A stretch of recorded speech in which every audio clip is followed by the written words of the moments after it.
anak Tuhan tidak punya alasan untuk kecewa. Iblis menjebak kita untuk kita menjadi kecewa. Supaya kita mengambil langkah-langkah nekat. Kita mengambil keputusan-keputusan bodoh. Kita berpikiran pendek. Sebagai hamba Allah saya hanya mau ingatkan buat saudara. Apapun yang terjadi kita memilih untuk tidak kecewa. Apapun yang terjadi kita tetap memilih untuk berserah kepada Tuhan. Kalau kita bisa tegak sampai sekarang itu karena Tuhan itu baik. Berkali-kali kita disakiti, berkali-kali kita dikecewakan. Yang tolong kita justru tangan Tuhan. Tapi orang yang kecewa itu seperti gini. Akibat nila setitik rusak susu sebelang. Panas setahun dihapus oleh apa? Hujan sehari. Kebaikan Tuhan yang luar biasa. Tiba-tiba kita bisa lupakan tuh. Kita nggak bisa terima. Saya disakiti, saya dilukai. Tapi Tuhan yang tetap tolong kita kan.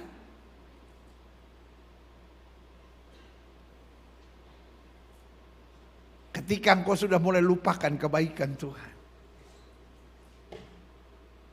Ketika engkau melupakan komitmen-komitmen yang sudah engkau bangun dalam hidupmu.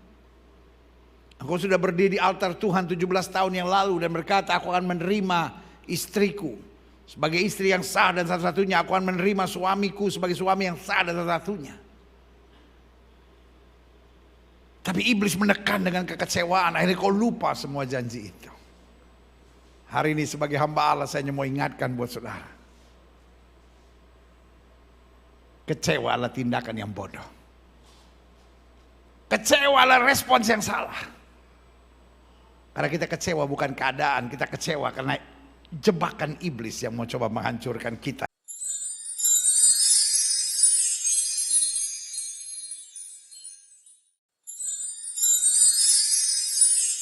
Buka Alkitab kita sama-sama.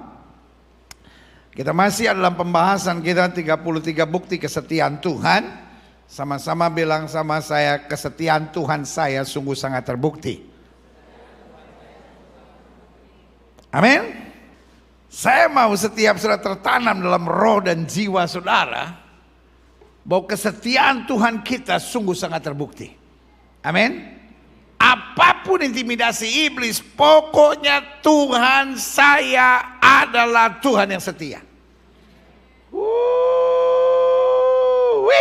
Amin.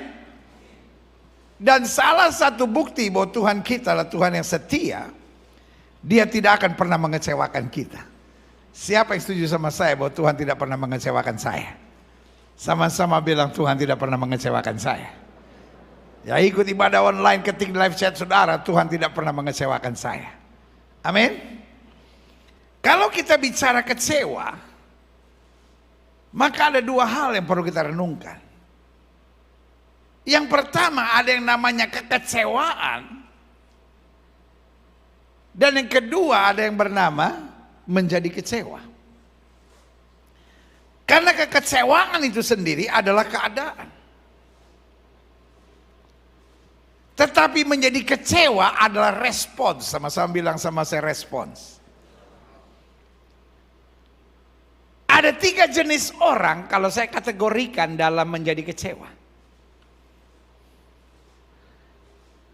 Yang pertama, ada orang-orang yang mudah menjadi kecewa dan berbagai keadaan menjadi alasan buat dia untuk kecewa.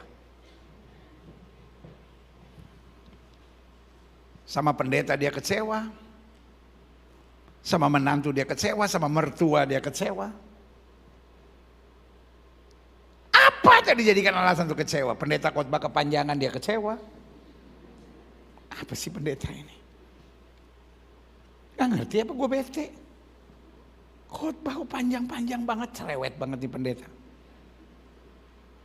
Tapi kalau pendeta khotbah kependekan dia juga jadi kecewa. Gak fokus. Khotbah mau buru-buru, khotbah mau buru-buru, khotbah mau buru-buru. Gak ada bahan lagi.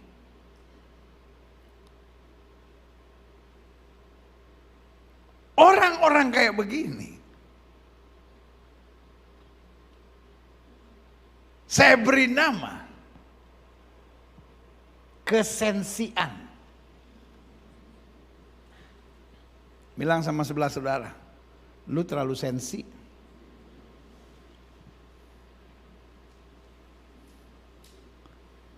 Adik-adik muda yang belum menikah, saran saya sederhana. Kalau cari pasangan teman hidup, jangan yang kesensian. Makan hati lo. Tapi yang kedua, ada orang-orang yang ketika menghadapi hal-hal yang mengecewakan, dia menjadi kecewa. Masih oke. Tapi yang ketiga adalah orang-orang yang meskipun menghadapi hal-hal yang mengecewakan, dia tetap beriman. Allah turut bekerja dalam segala perkara untuk mendatangkan kebaikan. Yang setuju berikan tepuk tangan yang meriah buat Tuhan. Buat tipe pertama yang apa-apa dia kecewa. Sebagai gembala saya hanya cuma ingatkan buat saudara, bertobatlah. Rugi hidup seperti itu. Buat saudara-saudara yang karena ada hal yang mengecewakan menjadi kecewa. Kalimat saya buat saudara, kuatlah dalam Tuhan. Karena ada banyak hal kita tidak mengerti. Tapi Tuhan jamin, dia tidak pernah beri batu untuk anak-anak yang minta roti. Dan yang ketiga buat saudara-saudara yang apapun yang terjadi, pokoknya tetap percaya Allah tidak pernah mengecewakan. Kalimat saya saudara, majulah, tetap rebut janji-janji Tuhan. Karena dia Allah yang dahsyat dan luar biasa. Yang sudah katakan amin. Nah ini yang kita mau belajar hari ini. Yesaya 58 ayat 11 sampai 12. Tuhan akan menuntun engkau senantiasa dan akan memuaskan hatimu di tanah yang kering. Taruh tangan kananmu di dada, sama-sama bilang, Tuhan akan menuntun saya senantiasa dan akan memuaskan hati saya di tanah yang kering. Tuhan tidak bilang Tuhan akan memuaskan hasrat hati saya di tanah yang subur. Artinya apa? Anak-anak Tuhan bisa saja menghadapi tanah kering.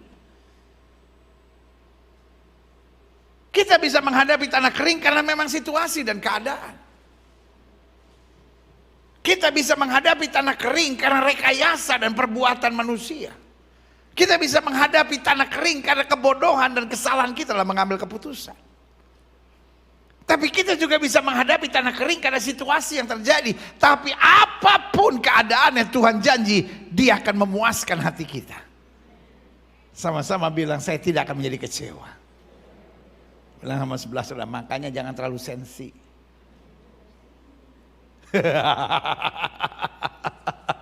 Ngerti gak mau saya? Karena kita bilang Tuhan akan menuntun engkau dan akan memuaskan hatimu bahkan di tanah yang kering. Klik. Coba lihat firman Tuhan bilang apa? Dan akan membaharui kekuatanmu. Artinya di tanah yang kering banyak orang menjadi kecewa. Di tanah yang kering banyak orang menjadi lelah.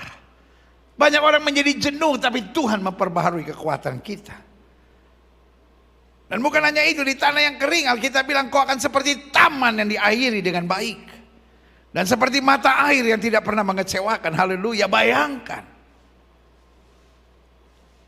Di tanah yang kering Tuhan bukan hanya tolong kita, tapi Tuhan jadikan kita mata air. Artinya hidup kita part of solution, not part of problem. Kalau ada masalah engkau adalah bagian dari penyelesaian. Amin. Bukan bagian dari membuat masalah makin besar. Contoh. Bu, engkau ada di sebuah ruangan yang panas. Suamimu yang di sampingmu kira-kira panas juga enggak? Ulang ya. Bu, ibu ada di sebuah ruangan yang berhawa panas.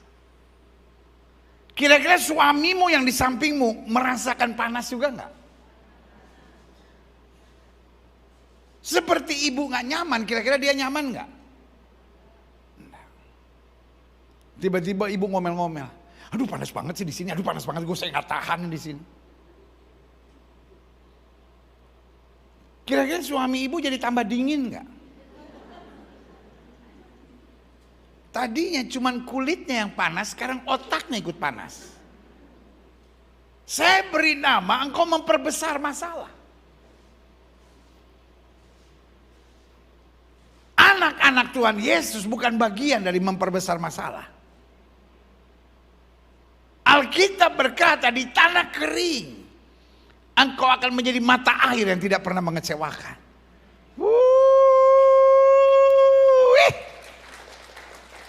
Nah kalau saya kepanasan gimana dong? Saya pikirkan orang di samping saya juga kepanasan. Saya jangan bikin gara-gara. Tapi saya kepanasan, jangan bikin gara-gara, dikasih tahu ngotot lagi. Taruh tangan kanan sudah di dada, sama-sama bilang, saya bagian dari solusi, bukan memperbesar masalah. Jelas ya sampai di sini ya. Semua orang lagi panik. Tugasmu menenteramkan. Kalaupun sudah nggak bisa menenteramkan, minimal ini yang sudah bilang, ayo kita doa dulu yuk. Kalaupun mereka nggak mau doa, minimal engkau sendiri yang mulai doa. Because you are part of solution, not part of the problem. Klik. Woo. Haleluya. Ayat 12 bilang, engkau akan membangun reruntuhan yang sudah berabad-abad.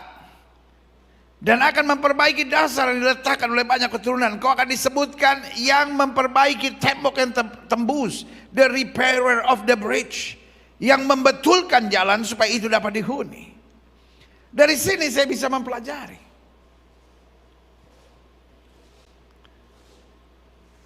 Orang-orang yang menyadari dan menikmati bahwa Tuhan tidak pernah mengecewakan. Yang pertama, dia juga tidak akan pernah mengecewakan orang. Taruh tangan kanan sudah di dada, sama-sama bilang, saya tidak boleh mengecewakan orang.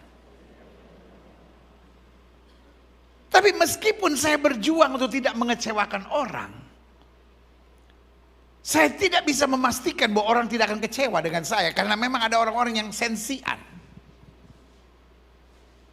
Tugas kita bukan menjadi penjilat, tugas kita bukan jadi cari muka, tugas kita bukan menyenangkan hati semua orang, tugas kita bukan gak enakan, tugas kita tetap punya prinsip dan berjuang untuk tidak mengecewakan. Setuju?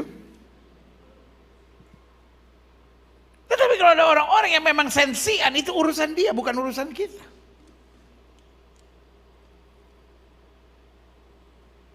Kalau kita tahu bahwa Tuhan tidak pernah mengecewakan, berarti saya juga tidak boleh mengecewakan. Dan yang kedua, karena saya tahu Tuhan tidak pernah mengecewakan, kata Alkitab, engkau akan membangun reruntuhan yang sudah berabad-abad. Artinya kita selalu punya pengharapan. Sama-sama bilang sama saya, punya pengharapan. Kita bukan jadi orang yang pesimistis dalam melihat segala, udah gak ada harapan, ini udah berabad-abad, ini udah reruntuhan, ini udah kacau. Di dalam Kristus kita menang. Karena Tuhan tidak pernah mengecewakan. Daud menatap Goliat yang memaki dia, tetap punya pengharapan. Sama-sama bilang sama saya, tetap punya pengharapan. Karena pengharapan kita bahwa Tuhan tidak pernah mengecewakan. Dan yang ketiga, orang-orang yang menyadari bahwa Tuhan tidak pernah mengecewakan, maka selanjutnya dia akan menjadi orang-orang yang berarti. Istilah Alkitab bilang the repairer of the bridge. Yang membangun jalan yang tembus. Yang tidak hanya memikirkan dirinya sendiri, tetapi selalu melihat ke depan tentang kemuliaan Tuhan yang luar biasa. Yang setuju sama saya, kepalkan tangan kanan sudah sama-sama bilang, hidup saya harus menyatakan kemuliaan Allah. Amin. Klik. Roma pasal 5 ayat 1-5 bilang, sebab itu kita yang dibenarkan karena iman, kita hidup dalam damai sejahtera dengan Allah. Kita hidup dengan puas dengan Allah. Kita hidup tidak dengan kecewa dengan Allah oleh karena Tuhan kita Yesus Kristus. Oleh Dia kita juga beroleh jalan masuk oleh iman kepada kasih karunia ini. Di dalam kasih karunia ini kita berdiri dan kita bermegah dalam pengharapan akan menerima kemuliaan Allah. Dan bukan hanya itu saja, kita malah bermegah juga dalam kesengsaraan kita. Artinya di tengah kesengsaraan kita tetap dapat berpengharapan. Karena kita tahu bahwa kesengsaraan itu apa? Menimbulkan ketekunan, membangun sesuatu yang positif. Haleluya. Ayat 4. Dan ketekunan menimbulkan tahan uji, dan tahan uji menimbulkan pengharapan. Dan pengharapan akan Kristus itu dikatakan apa? Tidak mengecewakan. Berarti kalau kita kecewa karena kita tidak berharap pada Kristus. Kenapa pengharapan kepada Kristus tidak mengecewakan? Karena kasih Allah telah dicurahkan dalam hati kita oleh Roh Kudus yang telah dikaruniakan kepada kita. Klik. Aha. Saya ada pada kesimpulan sederhana gini, bahwa pada dasarnya setan senang membuat anak-anak Tuhan menjadi kecewa. Jadi setiap kali kita kecewa, setan bersorak. Setan menyanyi. Ku menang karena dia kecewa. Ku menang atas segala stresnya. Itu kan? Iblis senang kalau engkau kecewa. Iblis senang kalau engkau kecewa. Bilang sama sebelah saudara, kita gak mau bikin senang iblis.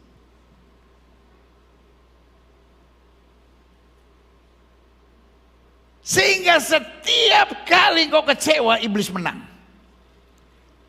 Tapi setiap kali engkau bersyukur, Kristus yang dimuliakan. Berikan tepuk tangan yang meriah buat Tuhan.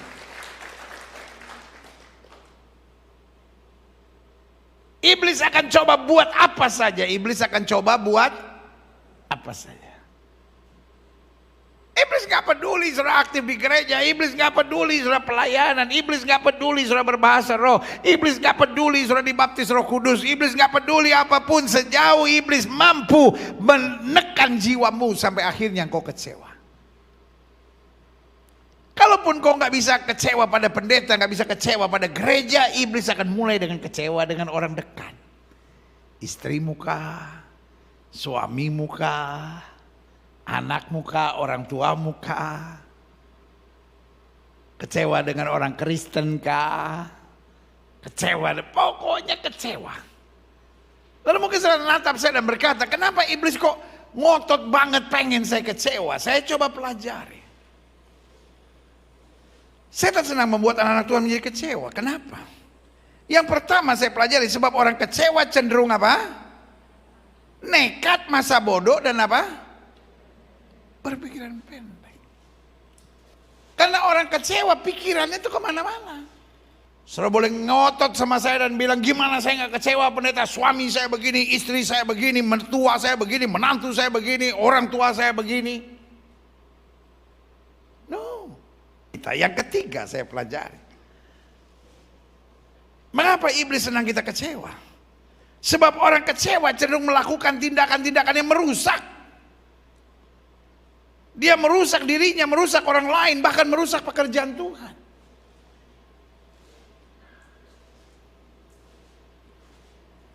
Orang kecewa selalu destroy. Masa bodoh. Apa yang terjadi, terjadilah. Karena orang kecewa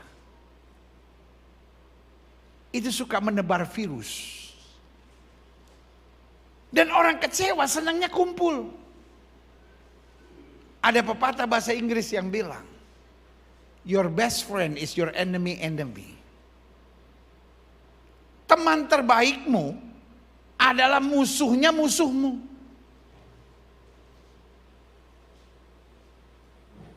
Saya ambil contoh sederhana.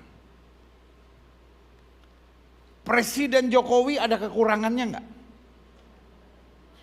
Ada kekurangannya enggak? Hanya Tuhan Yesus yang sempurna. Tapi pertanyaannya, ada prestasinya enggak? Bukan cuman ada salah satu presiden yang mungkin prestasinya paling banyak adalah Presiden Jokowi. Setuju?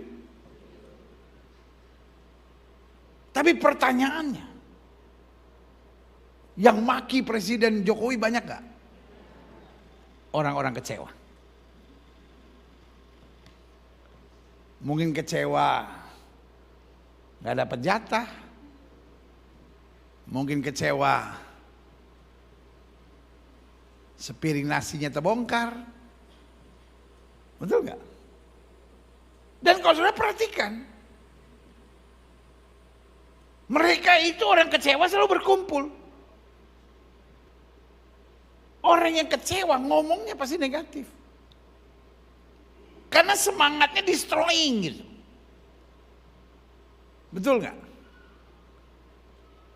Dan orang kecewa itu senangnya ngumpul. Bikin partai. Barisan sakit hati. Di keluarga juga sama. Kumpul-kumpul. Semua ngomongin, iya tuh belagu dia tuh.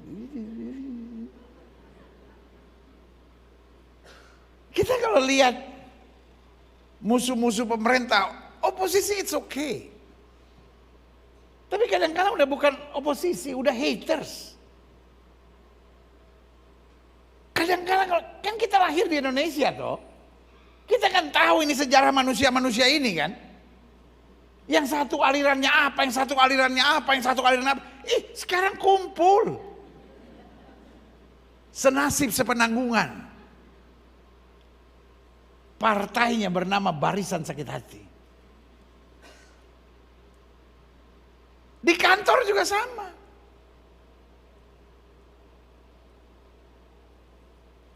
Yang kecewa-kecewa, kumpul ngomongin bos. Itu. Tapi orang kecewa biasanya punya karunia munafik. Pas ketemu orangnya, shalom. Karena orang kecewa, ujung-ujungnya merusak. Saya bodoh pendeta. Saya mau jual diri kek. Mau jadi LGBT kek. Urusan apa? Itu dia. Gak berpikir panjang. As your pastor, saya mengerti Tuhan punya rencana yang hebat buat hidup kita. Saya tidak bilang hidup tanpa masalah, tapi yang saya bilang di tengah masalah, Tuhan akan melakukan perbuatan-perbuatan yang luar biasa. Yang setuju katakan amin. Yang ketiga, saya pelajari kenapa iblis pengen sekali sampai kita kecewa. Yang pertama karena orang kecewa, nekat, masa bodoh dan berpikiran pendek. Yang kedua karena orang kecewa, melupakan janji dan kebaikan Tuhan serta segala komitmennya. Yang ketiga, orang kecewa melakukan tindakan yang merusak baik dirinya, orang lain, komunitasnya, lingkungannya maupun sampai pada pekerjaan Tuhan. Dan yang keempat, kenapa iblis mau kita kecewa? Sebab orang kecewa cenderung apa? Merasa diri selalu benar serta tidak mau mendengar nasihat dan pandangan orang. Susahnya orang kecewa ini susah berubah. Orang kecewa susah dipulihkan. Karena orang kecewa selalu merasa diri yang paling benar. Pak. Pak. Pak. Pak. Pak. Pak. Pernah dengar istrimu ngomong pokoknya enggak?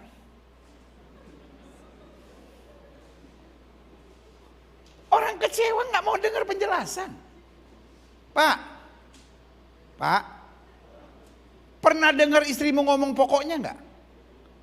Bapak jelasin nih. Iya kan begini. Pokoknya, astaga.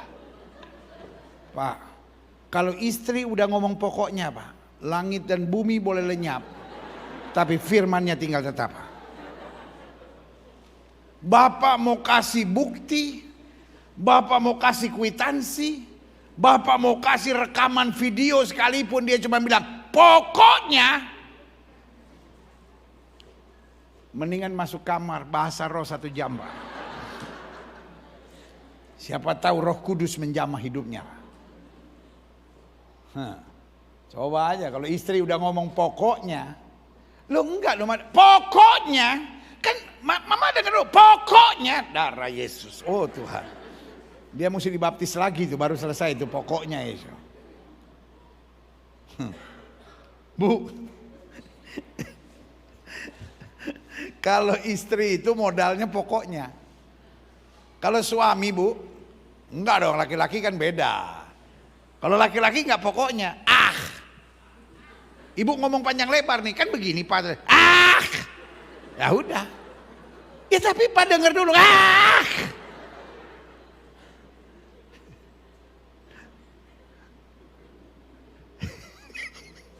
Ada yang ngeliat itu. Pasti korban pokoknya itu. Enggak ada cerita. Orang kecewa perlu bertobat. Orang kecewa adalah orang yang masuk dalam jebakan iblis untuk merusak segala sesuatu. Biarlah hati kita bersih dan kita bilang, Tuhan saya gak mau jadi kecewa. Toh saya mengerti. Manusia akan mereka-rekakan yang jahat. Allahku mereka-rekakan ya untuk kebaikan. Berikan tepuk tangan yang beri. Saya akhiri dengan ini. Klik. Kecewa bukanlah keadaan. Tapi kecewalah reaksi atau respon serta keputusan kita dalam menghadapi sebuah keadaan. Klik. Ada 4 hal yang saya mau bagi. Mengapa orang kecewa? Orang kecewa bukan karena disakiti, orang kecewa bukan karena dikhianati. Ada banyak orang dikhianati tapi tetap percaya. Amin. Ayub kehilangan segala-galanya. Tetapi dia tidak kecewa, dia bilang Tuhan yang memberi, Tuhan yang mengambil, terpujilah nama Tuhan. Yusuf dan Maria melewati jalan yang menyakitkan. Tapi mereka tidak menjadi kecewa. Taruh tangan kanan saudara di dada sama-sama bilang saya tidak boleh menjadi kecewa. Secara singkat saya mau simpulkan mengapa orang kecewa. Yang pertama, karena self pity spirit. Apa itu self pity spirit? Roh yang mengasihani diri sendiri. Kleinsilah kata orang Belanda bilang. Self pity kata orang Inggris bilang. Kita mengasihan diri sendiri. Saya memang gak dihargai lagi. Anak-anak Tuhan Yesus jangan menjual penderitaan. Kita bukan butuh dikasihani. Kita butuh berdiri tegar jadi pemenang dalam kasih karunia Tuhan. Hidup jangan kekanak-kanakan. Ketika Yusuf dibuang ke dalam penjara dengan tuduhan pemerkosaan. Dia tidak minta dikasihani. Dia bilang dengan tegas, manusia boleh mereka-rekakan yang jahat, Allahku mereka-rekakan untuk kebaikan. Paulus dan Silas dipukuli, dibuang ke dalam penjara, dia tidak minta dikasihani. Mereka memuji-muji Tuhan dan sendi-sendi penjara goyah. Sama-sama bilang, saya tidak butuh dikasihani. Saya butuh tangan Tuhan mengangkat saya. Berikan tepuk tangan yang meriah buat Tuhan. Selanjutnya, mengapa orang kecewa? Karena tidak memahami jalan Tuhan yang unik. Alkitab sudah bilang jalanmu bukan jalanku. Kenapa kita kecewa? Karena kita punya perhitungan. Waduh kalau begini nanti begini dong. Kalau begini nanti begini dong. Paulus bilang, aku tahu pada siapa aku percaya. Aku yakin dia berkuasa. Alkitab saya bilang, orang yang menabur dengan air mata akan tetap menuai dengan sorak-sorai. Berikan tepuk tangan yang meriah. Yang ketiga, mengapa orang kecewa? Karena tertipu iblis. Biasanya melalui pikiran, lingkungan, pergaulan, pandangan-pandangan umum dunia ini. Sehingga akhirnya kita mulai pikir udah gak ada jalan keluar. Tetapi Alkitab bilang orang benar akan hidup oleh iman. Yang terakhir, mengapa orang kecewa? Kurang bergaul dengan Tuhan secara pribadi. Sebagai gembala saya tidak bisa jamin apa yang akan terjadi hari-hari di depanmu. Yang saya doakan supaya engkau sukses. Yang saya doakan rumah tanggamu berhasil. Yang saya doakan adik-adik muda supaya memilih pasangan teman hidup yang benar. Jangan memilih pasangan teman hidup yang suka ngomong pokoknya. Ayah. Adik-adik muda, kalau belum menikah dia udah main pokoknya, putus sekarang. Putus. Kalau nggak putus, nikmatilah penderitaan yang akan kau alami seumur hidupmu. Kalau nggak percaya, tanya mamamu. Mama lu udah bosan sama bapak lu yang sebentar-bentar. Kalau nggak percaya, tanya bapak lu. Bapak lu udah bosan sama bininya yang selalu ngomong, pokoknya.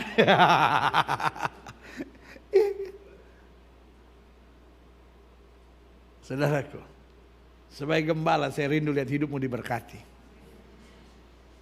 Kalau saya boleh, maka salah satu doa saya berbunyi, Tuhan, kalaupun mereka menghadapi masalah, mereka terus bergaul erat dengan Tuhan. Sampai melewati masalah bagaimanapun, mereka dapat katakan, aku lebih daripada orang-orang yang menang, karena Kristus yang mengasihi aku. Berikan tepuk tangan yang meriah.